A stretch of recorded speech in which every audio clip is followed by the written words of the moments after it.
Hello friend, welcome back to my channel GK GS queen. So guys, कैसे हैं आप सब? आई होप आप सब लोग अच्छे होंगे। तो फ्रेंड, आज मैं आप लोगों के लिए marksman part test series 16th लेकर आई हूं। तो चलिए वीडियो स्टार्ट करते हैं। इससे पहले अगर आप मेरे चैनल पर नए हैं तो प्लीज़ मेरे चैनल को सब्सक्राइब कीजिए तथा फैमिली और फ्रेंड के साथ मेरे वीडियोज़ को शेयर कीजिए। तो क्वेश्चन नंबर फर्स्ट है कि अखिल भारतीय राजनीति में महात्मा गांधी का पहला साहसिक कदम क्या था? वीडियो को पॉज करते हुए आप आंसर देते चलें।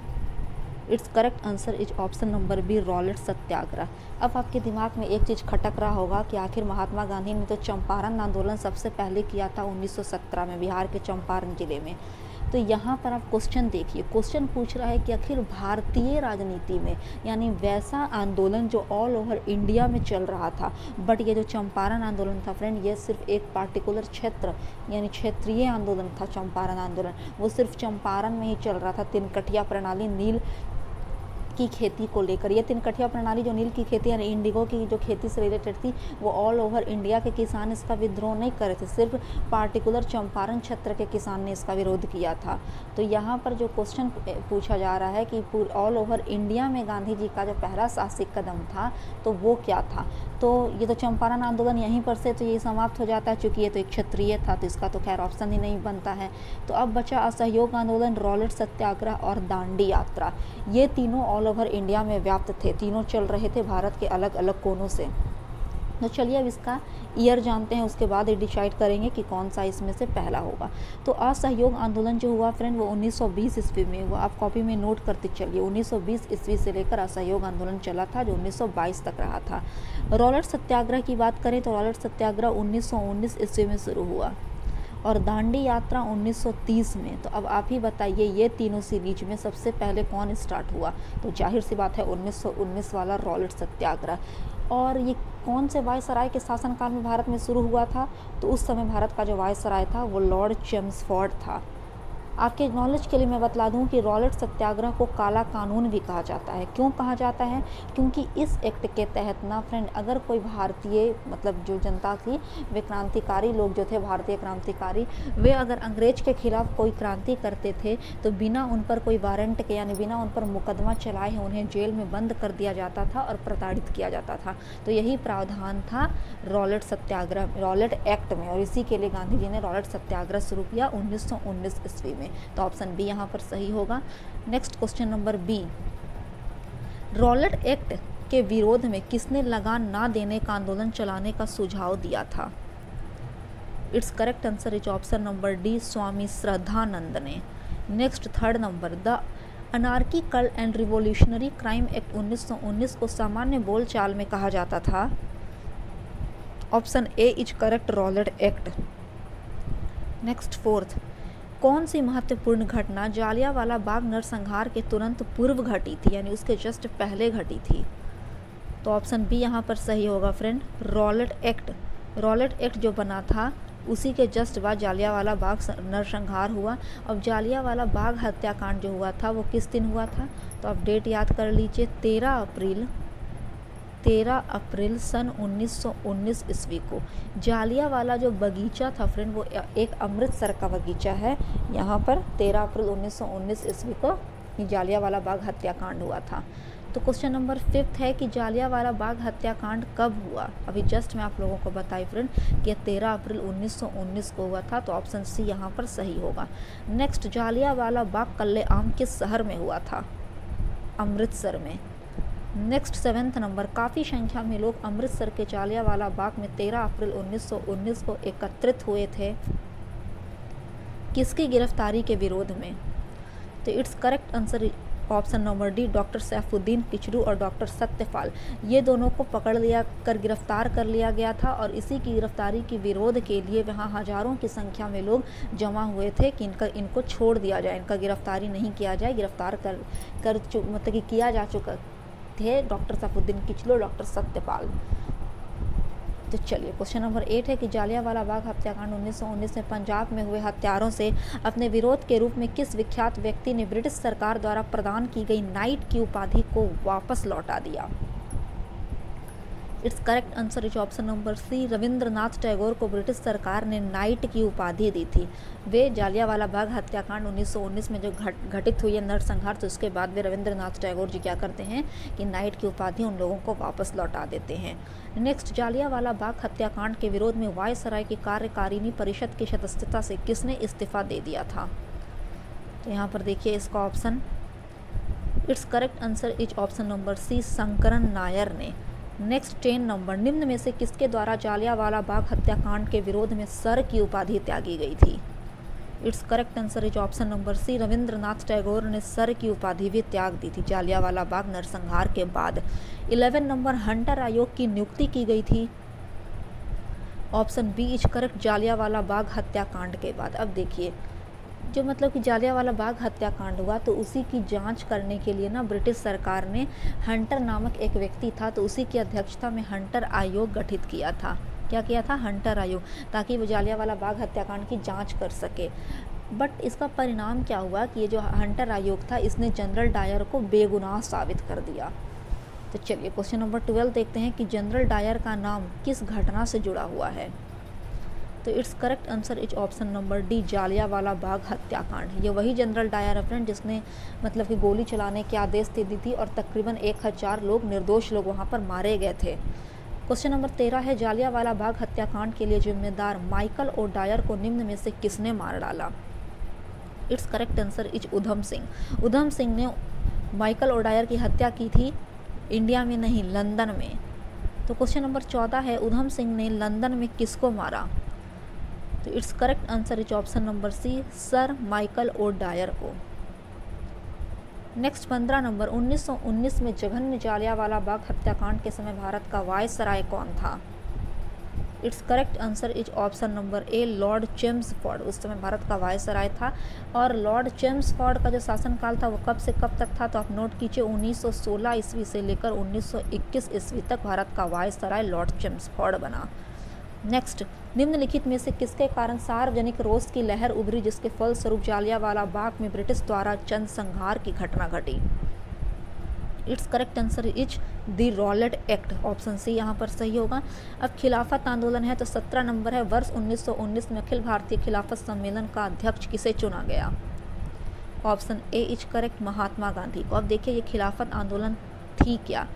देखिए भारतीय मुसलमान जो थे फ्रेंड, वे मतलब कि तुर्की के सुल्तान, जो तुर्की जो कंट्री था उसके सुल्तान को अपना खलीफा मानते थे, है ना। तो मतलब ब्रिटिश सरकार ने क्या किया कि 14 मई 1920 ईस्वी को सीवर्स की संधि की और उसकी संधि के तहत ना तुर्की जो कंट्री है उसको भारत से अलग कर दिया उस संधि के तहत। और इसी के लिए भारतीय मुसलमान काफ़ी नाराज़ हो जाते हैं और फिर वे खिलाफत आंदोलन छेड़ देते हैं ब्रिटिश सरकार के विरुद्ध में। वे नहीं चाहते थे कि तुर्की भारत से अलग हो क्योंकि वे तुर्की के सुल्तान को खलीफा मानते थे। नेक्स्ट क्वेश्चन नंबर 18 है कि खिलाफत आंदोलन को समर्थन दिया था? ऑप्शन डी इज करेक्ट, महात्मा गांधी ने। नेक्स्ट 19, किसने खिलाफत आंदोलन को हिंदुओं और मुसलमानों की एकता के एक ऐसे अवसर के रूप में देखा जो 100 वर्षों में भी पुनः प्रस्तुत नहीं होगा? It's correct answer is option number C, Mahatma Gandhi ने कहा है कि खिलाफत आंदोलन के दौरान हिंदू और मुस्लिम पूरी तरफ से एक हो गए थे और उनमें काफ़ी ज़्यादा एकता हो गई थी। क्यों हो गई थी? तो अब इसका जो आप लोगों को मैं बताई फ्रेंड कि जैसे तुर्की के सुल्तान को मुस्लिम लोग खलीफा मानते थे, भारतीय मुसलमान हिंदू लोग नहीं मानते थे। इसके बावजूद भी हिंदू लोगों ने पूरा सपोर्ट किया खिलाफत आंदोलन के दौरान मुसलमानों का, इसीलिए इस दौरान हिंदू और मुसलमान एक हो गए थे। तो क्वेश्चन नंबर 20 है कि निम्नलिखित में से किसने महात्मा गांधी के खिलाफत आंदोलन में भागीदारी की भर्त्सना की थी? It's correct answer is option number D, Mohammad Ali Jinnah ने। नेक्स्ट 21, निम्नलिखित में से खिलाफत आंदोलन का परिणाम क्या था? ऑप्शन ए यहाँ पर सही होगा, हिंदू मुस्लिम मतभेदों में कमी आई। वह व्यक्ति जिसने 4 अप्रैल 1919 को दिल्ली की जामा मस्जिद के प्रवचन मंच से हिंदू मुस्लिम एकता पर भाषण दिया, वे कौन थे? It's correct answer is option number D, Swami Shraddhanand. Next 23, निम्नांकित में से किस भारतीय नेता ने खिलाफत आंदोलन का समर्थन नहीं किया था? It's correct answer is option number B, Madan Mohan Malviya ने सपोर्ट नहीं किया खिलाफत आंदोलन का। तो चलिए 24 की तरफ बढ़ रहे हैं कि 1920 की खिलाफत कमेटी की सभा जिसने गांधी की असहयोग आंदोलन के नेतृत्व को संभालने का अनुरोध किया था वह किस शहर में हुई थी? It's correct answer is option number C, Allahabad में। नेक्स्ट क्वेश्चन नंबर 25, इस मिसाल में हम मुसलमानों को हिंदुओं से भिड़ा नहीं पाए, निम्नलिखित में से कौन सी एक घटना से एंचिसन के इस कथन का संबंध है? तो आप इसका ऑप्शन देखिए और बताइए क्वेश्चन नंबर 25 का करेक्ट आंसर। तो इसका सही आंसर ऑप्शन नंबर सी हो जाएगा, खिलाफत और असहयोग आंदोलन जो 1919 से 1922 के दौरान चला। नेक्स्ट 26 नंबर है कि 1921 का मोपला आंदोलन शाखा थी। It's correct answer is option number ए, खिलाफत आंदोलन की। नेक्स्ट क्वेश्चन नंबर 27 की तरफ बढ़ रहे हैं फ्रेंड। निम्नलिखित में से किसने 1920 के नागपुर के भारतीय राष्ट्रीय कांग्रेस के अधिवेशन में असहयोग के प्रस्ताव को प्रस्तावित किया था? It's correct answer is option number A, CR दास यानी चित्तरंजन दास ने। अब देखिए ये असहयोग आंदोलन थी क्या? तो देखिए फ्रेंड, ये असहयोग आंदोलन गांधी जी शुरू किए थे 1 अगस्त 1920 ईस्वी को। उसी दिन से गांधी जी ने शुरुआत की थी असहयोग आंदोलन की। इसके दौरान क्या होता था ना कि मतलब ब्रिटिश सरकार जो उपाधि दिए थे भारतीय लोगों को, उनको वे उपाधि लौटा रहे थे। जैसे ब्रिटिश ने महात्मा गांधी को केसर हिंद की उपाधि दी थी, तो वे लौटा दिए थे महात्मा गांधी जी असहयोग आंदोलन के दौरान। उसी प्रकार जमुना लाल बजाज को भी राय बहादुर की उपाधि दी थी ब्रिटिश सरकार ने, तो जमुना लाल बजाज ने भी अपना राय बहादुर की जो उपाधि थी उसके वे लौटा दिया असहयोग आंदोलन के दौरान। साथ ही यहाँ पर जो ब्रिटेन से जो वस्तुएं बनकर आती थी, इन वस्तुओं को एकत्रित करके उसकी होली जलाई जाती थी, यानी आग लगाया जाता था। तो इस प्रकार असहयोग आंदोलन में ये सब काम हुआ करते थे। तो चलिए क्वेश्चन नंबर 28 की तरफ बढ़ रहे हैं कि भारतीय राष्ट्रीय कांग्रेस ने पहला असहयोग आंदोलन किस वर्ष में शुरू किया था? तो it's correct answer is option number C, वर्ष 1920 ईस्वी में। 29, महात्मा गांधी द्वारा चलाया गया प्रथम जन आंदोलन था जिसमें जनता ने भाग लिया था, जन आंदोलन था। It's correct answer is option number ए, असहयोग आंदोलन, जो महात्मा गांधी 1 अगस्त 1920 ईस्वी से शुरू किए थे असहयोग आंदोलन। इसमें भारत के हर जनता ने भाग लिया था, हर कोने से जनता उभर कर सामने आए थे। और ये वही डेट है 1 अगस्त 1920 जिस दिन बाल गंगाधर तिलक की मौत हुई थी, और उसी दिन से महात्मा गांधी जी असहयोग आंदोलन शुरू किए। तो चलिए 30 नंबर है कि खिलाफत के प्रश्न पर असहयोग आंदोलन कब शुरू हुआ? It's correct answer is option number B, सन 1920 ईस्वी में। महात्मा गांधी जी ने असहयोग आंदोलन कब प्रारंभ किया? तो 31 का करेक्ट आंसर ऑप्शन ए हो जाएगा, 1 अगस्त 1920। नेक्स्ट 32, एक वर्ष में स्वराज्य का नारा गांधी जी ने कब दिया था? तो यहाँ पर इसका सही आंसर ऑप्शन बी हो जाएगा फ्रेंड। असहयोग आंदोलन के समय महात्मा गांधी जी का कथन था कि 1 वर्ष में हमारा देश हमें वापस मिल जाएगा, यानी हमारा देश आज़ाद हो जाएगा ब्रिटिश के चंगुल से। बट ऐसा हुआ नहीं था, बट गांधी जी ने ऐसा नारा दिया था असहयोग आंदोलन के दौरान। तो 33 है कि 1 वर्ष के भीतर स्वराज्य की प्राप्ति लक्ष्य था। It's correct answer is option number D, असहयोग आंदोलन का। 34, ब्रिटिश सरकार ने महात्मा गांधी को जो उपाधि दी थी और जिसे उन्होंने असहयोग आंदोलन में वापस कर दिया, वह उपाधि क्या थी? मैं जस्ट अभी बताई फ्रेंड कि असहयोग आंदोलन के दौरान उन्होंने केसर हिंद की उपाधि ब्रिटिश सरकार को लौटाई थी, और जमुना लाल बजाज ने किसकी उपाधि लौटाई थी? तो राय बहादुर की। तो यहाँ पर ऑप्शन बी सही होगा। चलिए 35 की तरफ बढ़ रहे हैं। आई होप आपको वीडियो पसंद आ रहा होगा। निम्न में से किसने असहयोग आंदोलन के दौरान अपनी वकालत छोड़ दी थी? It's correct answer is option number D, Chittaranjan Das ने। 36 है, निम्नलिखित में से कौन चौरी चौरा हत्याकांड की वास्तविक तिथि थी? अब देखिए यहाँ पर आप लोगों को थोड़ा कन्फ्यूजन होगा, क्योंकि अगर बुक की बात करें जैसे लूसेंट, क्राउन, स्पेक्ट्रम वगैरह हो गया, और फिर महेश कुमार बर्णवाल का ये सब जितना भी इम्पोर्टेंट बुक है जिस पे इसकी प्रिपरेशन के लिए आता है, तो उसके अकॉर्डिंग जो डेट दिया गया है बुक में वो 5 फरवरी 1922 दिया हुआ है। लेकिन आपके नॉलेज के लिए बतला दूं कि उत्तर प्रदेश PCS मेंस का जो एग्ज़ाम हुआ 2006 में कंडक्ट करवाया गया था, उसके अकॉर्डिंग उसका जो आयोग है उत्तर प्रदेश PCS का, उसने इसका जो सही आंसर माना है वो 4 फरवरी 1922 माना है। और साथ ही मतलब कि जो शहीद स्मारक बनाए गए हैं चौरी चौरा स्थान पर, जैसे जहाँ वहाँ पे जो भी मतलब कि मरे थे तो शहीद स्मारक बनाए गए, तो उसमें जो हर चीज़ की जो डेट लिखी रहती है तो वो डेट भी शहीद स्मारक में यही डेट दी गई है, 4 फरवरी 1922 से इंगित की हुई है। तो आप सोच लीजिए कि 5 फरवरी 1922 भी कहीं कहीं पर है, कहीं कहीं पर 4 फरवरी 1922 भी हो जाएगा। तो इसका जो सही आंसर होगा बुक के अकॉर्डिंग वो ऑप्शन नंबर ए होगा, यानी 5 फरवरी 1922 को चौरी चौरा हत्याकांड की एक्चुअल तिथि थी। बट आयोग जो मानता है, आयोग हर तरह का आयोग रहता है, BPSC UPSC जो भी रहे, वो अपना कौन सा आंसर सही मानेगा, 5 फरवरी या 4 फरवरी, ये तो उस पर डिपेंड करता है। तो चलिए आप बता देते हूँ कि चौरी चौरा हत्याकांड एक्चुअली में ये था क्या। देखिए फ्रेंड, उत्तर प्रदेश का एक ज़िला है गोरखपुर, वहाँ पर चौरी चौरा पुलिस स्टेशन पर मतलब कि हुआ क्या था, चौरी चौरा एक कस्बा था, वहाँ पर असहयोग आंदोलन के दौरान कुछ भारतीय और ब्रिटिश जो जवान थे उसमें मतभेड़ हो गई थी, यानी मतलब कि लड़ाई झगड़ा होने लगा और ये मतलब कि इतना ज़्यादा हिंसक रूप ले लिया था ना कि मतलब 22 जवान जिंदा मर गए थे, जिंदा जला दिया गया था पुलिस स्टेशन के अंदर उन्हें बंद करके। तो ये काफ़ी हिंसक रूप ले लिया था। साथ में ही कहा जाता है कि 3 से 4 मतलब कि ये थे आम जनता भी थे, आम नागरिक भी थे, उनकी भी हत्या हो गई थी ये जो चौरी चौरा हत्याकांड हुआ इसके दौरान। तो ये काफ़ी ज़्यादा हिंसक रूप ले लिया, जिसकी वजह से गांधी जी, तो आप तो जानते हैं कि वे शांति और अहिंसा के प्रेमी थे, उन्हें हिंसा लड़ाई झगड़ा पसंद नहीं था। तो गांधी जी ने फाइनली आकर इसे 12 फरवरी 1922 को असहयोग आंदोलन के वो वापस ले लेते हैं। ठीक है, वे चलाते हैं 1 अगस्त 1920 से, बट 12 फरवरी 1922 को यानी 2 साल बाद असहयोग आंदोलन को गांधी जी वापस ले लेते हैं। क्यों ले लेते हैं? क्योंकि चौरी चौरा हत्याकांड जो हो जाती है काफ़ी हिंसक रूप से, इसीलिए ले लेते हैं। उसमें 22 जो पुलिस जवान थे उनकी मौत हो जाती, साथ में 3 आम जनता की मौत हो जाती। इसी वजह से वे 12 फरवरी 1922 को वापस ले लेते हैं अपना असहयोग आंदोलन। तो चलिए 37 की तरफ बढ़ रहे हैं कि किस घटना के कारण गांधी जी ने असहयोग आंदोलन वापस लिया था। It's correct answer is option number B, Chauri Chaura हत्याकांड। नेक्स्ट 38, चौरी चौरा की घटना के समय महात्मा गांधी कहाँ थे? Option D is correct, Bardoli में। 39, असहयोग आंदोलन 1920 में प्रारंभ हुआ था, बताइए यह कब समाप्त हुआ? तो 1920 में शुरू हुआ था और 1922 में यह समाप्त हो गया। तो ऑप्शन सी यहाँ पर सही होगा। 40 नंबर है कि दिल्ली में 24 फरवरी 1922 को आयोजित अखिल भारतीय कांग्रेस समिति की बैठक में असहयोग आंदोलन वापस लेने के लिए गांधी जी के विरुद्ध निंदा प्रस्ताव किसने प्रस्तुत किया था? तो it's correct answer is option number D, doctor Moonje.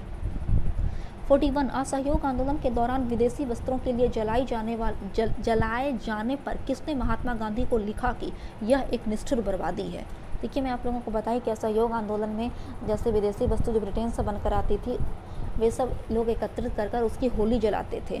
तो ये किसका कथन था कि वो जो होली था यानी वो जो वस्तुओं की बर्बादी थी, निष्ठुर बर्बादी थी, तो ये कथन था रविंद्रनाथ टैगोर जी का। तो ऑप्शन बी यहाँ पर सही होगा।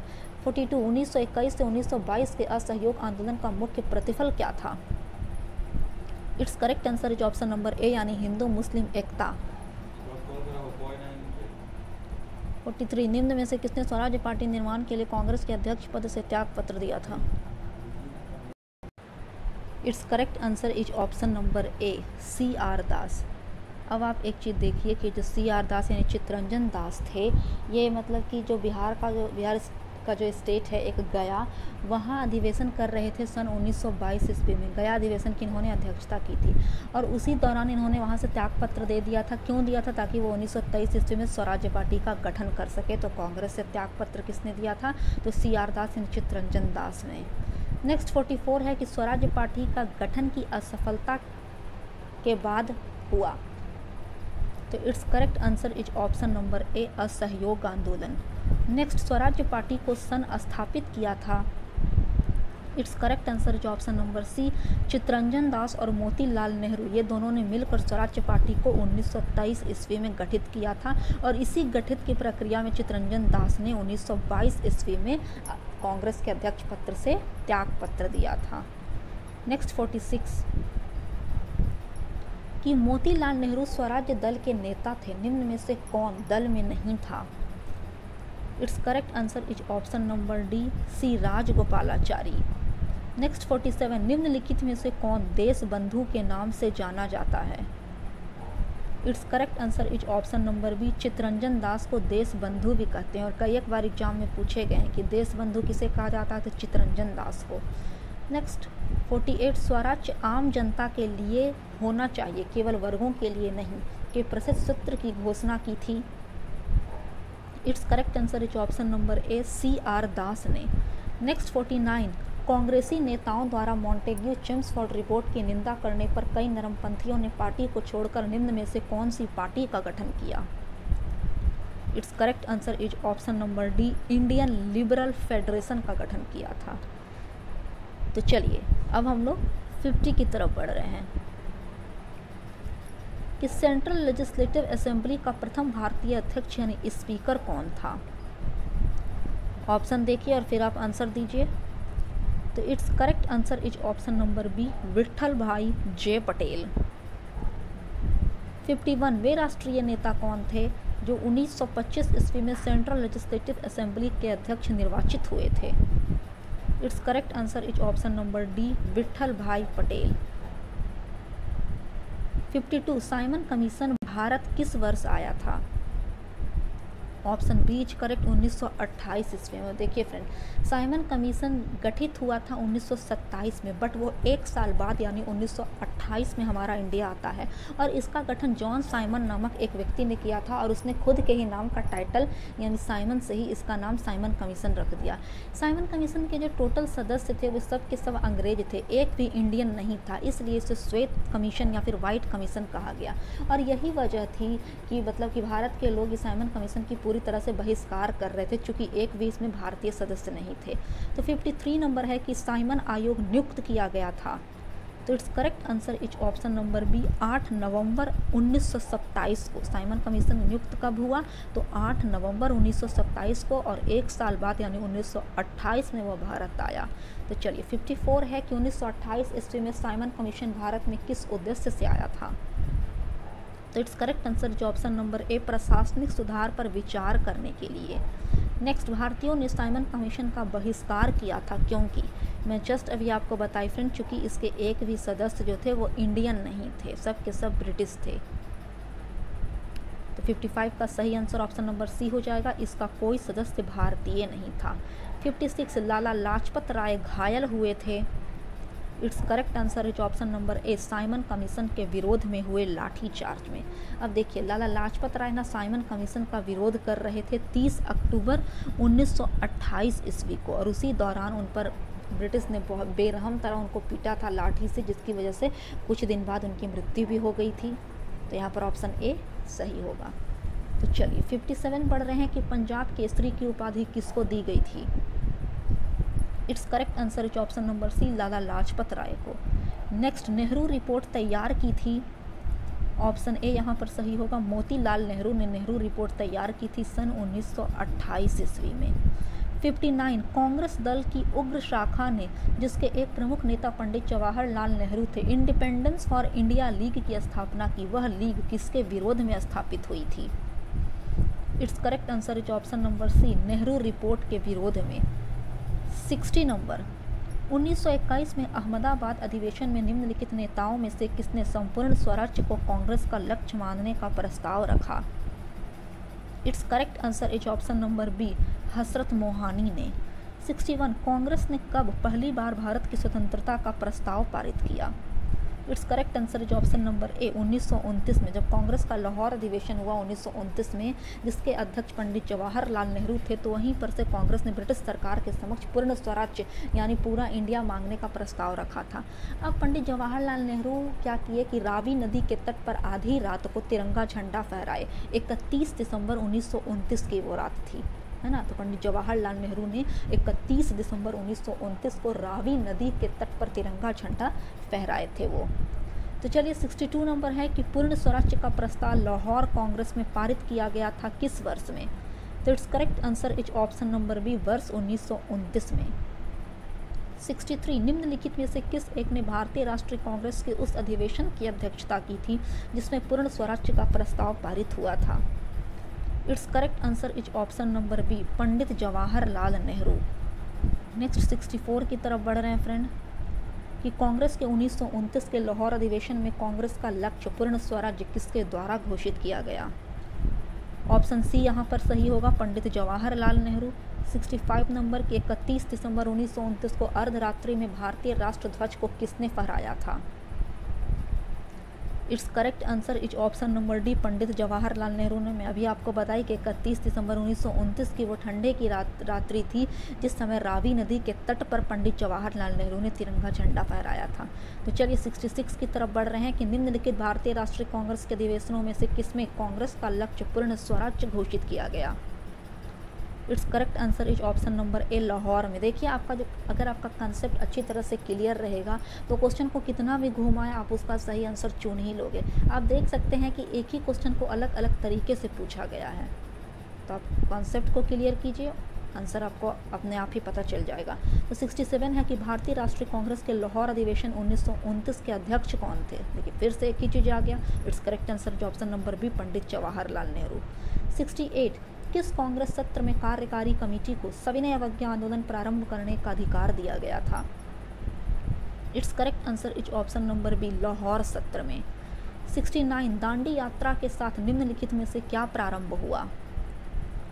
ऑप्शन सी यहाँ पर सही होगा, सविनय अवज्ञा आंदोलन।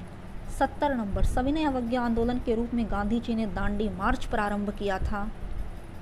It's correct answer is option number C, 12 मार्च 1930 को। देखिए फ्रेंड, गांधी जी साबरमती आश्रम से दांडी तक की उन्होंने पैदल यात्रा की थी। गुजरात का क्षेत्र है दांडी। 78 अनुयायियों के साथ वे निकले थे पैदल यात्रा पर। 12 मार्च 1930 को निकले थे। चूँकि पैदल गए तो कुछ टाइम तो ज़रूर ही लगा होगा, तो 6 अप्रैल 1930 के वे जाकर दांडी पहुँचे और वहाँ पर वे नमक बनाकर, ब्रिटिश की जो कानून थी कि नमक नहीं बनाया जाएगा, भारतीय लोग कोई नमक नहीं बना सकते हैं खुद से, तो उनकी जो कानून बनाए थे उनकी धज्जियाँ उड़ा दी गांधी जी ने। मतलब नमक बनाकर उनका जो ये था, जो कानून था, उसको तोड़ दिया। बाद में उनको इस चीज़ के लिए जेल भी जाना पड़ा था। तो चलिए इसका जो करेक्ट आंसर हो जाएगा वो ऑप्शन नंबर सी हो जाएगा, 12 मार्च 1930। 71 है कि गांधी जी ने दांडी यात्रा प्रारंभ की थी। It's correct answer is option number B, Sabarmati से। नेक्स्ट, महात्मा गांधी ने 1930 में सविनय अवज्ञा आंदोलन का आरंभ किया था दांडी से। दांडी जब वो गए थे तब नमक बनाए, नमक कानून सबसे पहले गांधी जी ने नमक कानून को वहाँ तोड़ा, नमक बनाकर वेपोराइजेशन प्रोसेस की तहत समुद्र के पानी से। उसके बाद फिर देश के अलग अलग कोने में भी जहाँ जहाँ पर मतलब कि टीम ये गठित की गई थी सविनय अवज्ञा आंदोलन की, तो वहाँ पर लोग जाते थे और कोई एक स्पेशल आदमी रहते थे, उनकी अध्यक्षता करते थे उनकी टीम में। फिर वे लोग भी नमक बनाते थे और इसी प्रकार हर जगह देश के कोने में नमक का जो कानून था उसको तोड़ा जा रहा था। ब्रिटिश सरकार का कहना क्या था कि कोई भी भारतीय नमक नहीं बनाएंगे, जबकि सोच लीजिए नमक कितना एसेंशियल चीज़ है हमारे डेली यूज में। इसके बावजूद भी ये चीज़ बंद कर दिया गया था कि आप लोग नमक नहीं बना सकते हैं। तो 73 यहाँ पर हो जाएगा कि सविनय अवज्ञा आंदोलन शुरू हुआ। इट्स करेक्ट आंसर जो ऑप्शन नंबर सी, दांडी मार्च के बाद। नेक्स्ट 74 ऐतिहासिक दांडी मार्च का संबंध है। It's correct answer is option number B, नमक कानून को तोड़ने से। 75 निम्न में से सबसे पहले कौन सी घटना घटी। तो आपको ईयर पता रहेगा तब तो पता चलेगा कि कौन सी घटना घटी। तो देखिए नोट करते चलिएगा, दांडी मार्च 1930, दांडी मार्च 1930, अंग्रेजों भारत छोड़ो 1942, साइमन कमीशन का आगमन। अगर साइमन कमीशन की नियुक्ति लिखा हुआ रहता तब तो 1927 होता, बट यहाँ पर आगमन है तो 1928। गांधी इरविन समझौता वो 5 मार्च 1931 को हुआ था। गांधी इरविन समझौता 5 मार्च 1931। तो आप देख लीजिए और बताइए कि कौन सा घटना पहले घटित हुई थी। तो यहाँ पर इसका जो सही आंसर हो जाएगा फ्रेंड वो ऑप्शन नंबर सी हो जाएगा, यानी साइमन कमीशन का आगमन। 76 है कि भारतीय इतिहास में 6 अप्रैल 1930 की तिथि जानी जाती है। It's correct answer is option number A, Mahatma Gandhi द्वारा दांडी मार्च हेतु। 77 है कि नमक सत्याग्रह के समय गांधी जी कि गिरफ्तार हो जाने के बाद आंदोलन के नेता के रूप में उनका स्थान किसने लिया। देखिए मैं बताई कि गांधी जी गिरफ्तार हो गए थे। 4 मई को गांधी जी को गिरफ्तार किया गया था, रात का टाइम था वो, और उन्हें पकड़कर यरवदा जेल भेजा गया था। किस जेल में रखा गया था गांधी जी को? यरवदा जेल में। और उनकी जो स्थान थी वो किसने ली थी गांधी जी के जाने के बाद? तो अब्बास तैयब जी ने ली थी। तो ऑप्शन ए यहाँ पर सही होगा। नेक्स्ट है कि महात्मा गांधी धरसना नमक गोदाम पर कांग्रेस कार्यकर्ताओं के धावे के समय कहाँ थे। It's correct answer is option number A, Yerwada jail में। देखिए धरसना महाराष्ट्र का एक गोदाम था। धरसना नामक गोदाम पर सरोजनी नायडू और इमाम साहेब के कुछ कार्यकर्ता थे जिन्होंने धरसना नमक गोदाम पर अटैक कर दिया था और पूरी तरह से उस नमक गोदाम को क्षतिग्रस्त कर दिया था, तोड़ फोड़ दिया था। 79 है कि आचार्य विनोबा भावे किस आंदोलन में भाग लेने के लिए प्रथम बार गिरफ्तार हुए थे। So it's correct answer is option number C, सविनय अवज्ञा आंदोलन। 80 गांधी जी ने जिस विदेशी पत्रकार को दांडी मार्च के समय अपने साबरमती आश्रम में ठहराया वह था।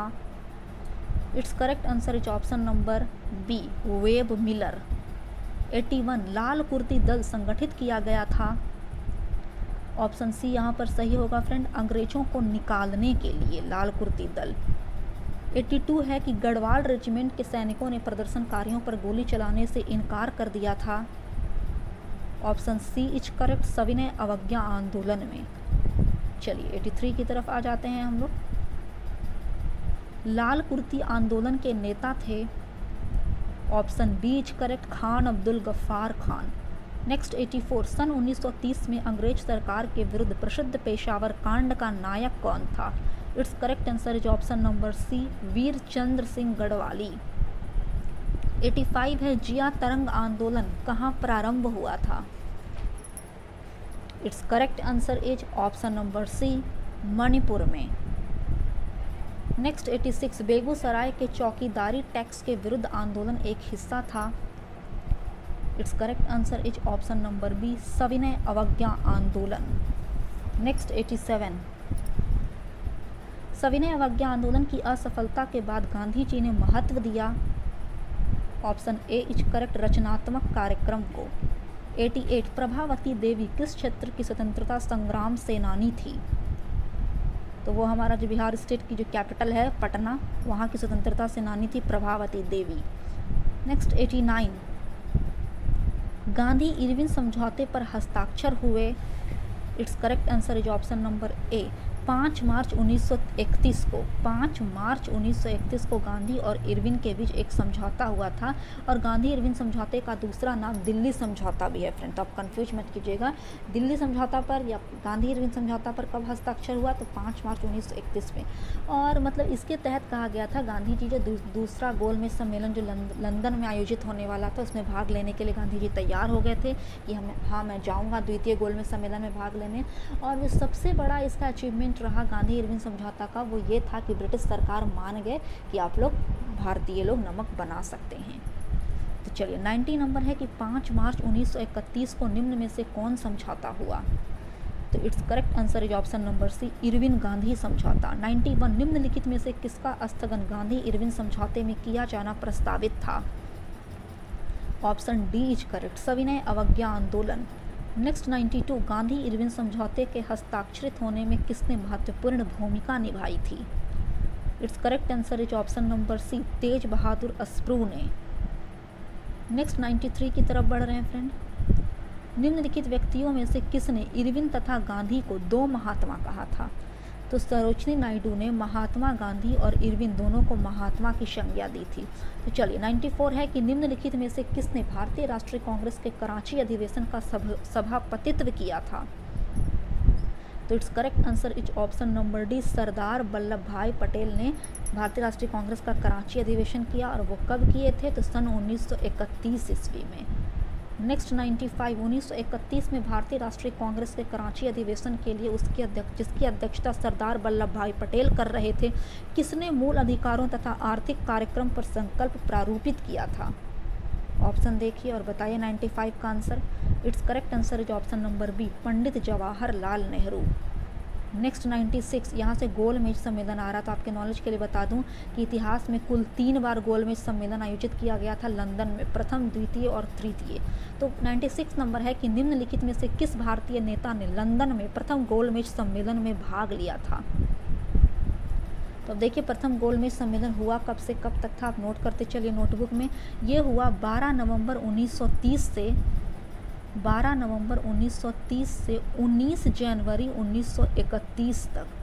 प्रथम गोलमेज सम्मेलन जो हुआ वो 12 नवंबर 1930 से 19 जनवरी 1931 तक आयोजित किया गया लंदन में, और इसमें कुल 89 प्रतिनिधि गए थे फ्रेंड। वायसराय ऑफ इंडिया नामक जहाज थी, उसी से गए थे, और प्रथम गोलमेज सम्मेलन की अध्यक्षता की थी लंदन में रैमजे मैकडोनाल्ड ने। तो चलिए 96 की तरफ बढ़ रहे हैं। 96 तो हो गया। 97 है कि लंदन में संपन्न हुए गोलमेज सम्मेलन में भारतीय ईसाइयों का प्रतिनिधित्व किसने किया था? तो it's correct answer is option number D, K T Paul ने। नेक्स्ट 98, द्वितीय गोलमेज सम्मेलन में कांग्रेस का प्रतिनिधित्व किसने किया था? It's correct answer is option number D, Mahatma Gandhi ने। अब ये दूसरा गोलमेज सम्मेलन आप नोट करिए, मैं बोल रही हूँ 7 सितंबर 1931 से 1 दिसंबर 1931 तक चला। 7 सितंबर 1931 से 1 दिसंबर 1931 तक दूसरा गोलमेज सम्मेलन चला और यही ये दूसरा गोलमेज सम्मेलन था जिसमें महात्मा गांधी ने भाग लिया था। पहले और दूसरे में नहीं लिए थे और ये द्वितीय गोलमेज सम्मेलन पूरी तरह से अनसक्सेसफुल रहा था। नेक्स्ट 99 है कि महात्मा गांधी जब द्वितीय गोलमेज सभा में भाग लेने लंदन गए थे तब वे कहाँ ठहरे थे? So it's correct answer is option number B, Kingsley Hall में। 100 नंबर है कि द्वितीय गोलमेज सम्मेलन में कांग्रेस के एक प्रतिनिधि के रूप में भाग लेने के लिए महात्मा गांधी बम्बई से लंदन जिस पानी के जहाज में गए उस पानी के जहाज का नाम क्या था? तो आप देखिए यहाँ पर ऑप्शन, तो it's correct answer is option number ए, उस पानी का जहाज का नाम SS राजपुताना था। पहली बार जब यहाँ से लोग लंदन गए थे तब वो वायसराय ऑफ इंडिया जहाज़ से गए थे, बट जब दूसरी गोलमेज सम्मेलन में महात्मा गांधी गए थे तो वे SS राजपुताना से गए थे। तो ऑप्शन ए यहाँ पर सही हो जाएगा। तो फ्रेंड ये था हमारा 100 क्वेश्चंस का एक सेट। आई होप आपको मेरा वीडियो पसंद आया हो। अगर आपको मेरा वीडियो पसंद आता है तो प्लीज़ मेरे चैनल को सब्सक्राइब कीजिए तथा मेरे वीडियोस को ज़्यादा से ज़्यादा फैमिली तथा फ्रेंड के साथ शेयर कीजिए। Thanks for watching. तब तक के लिए जय हिंद, जय भारत।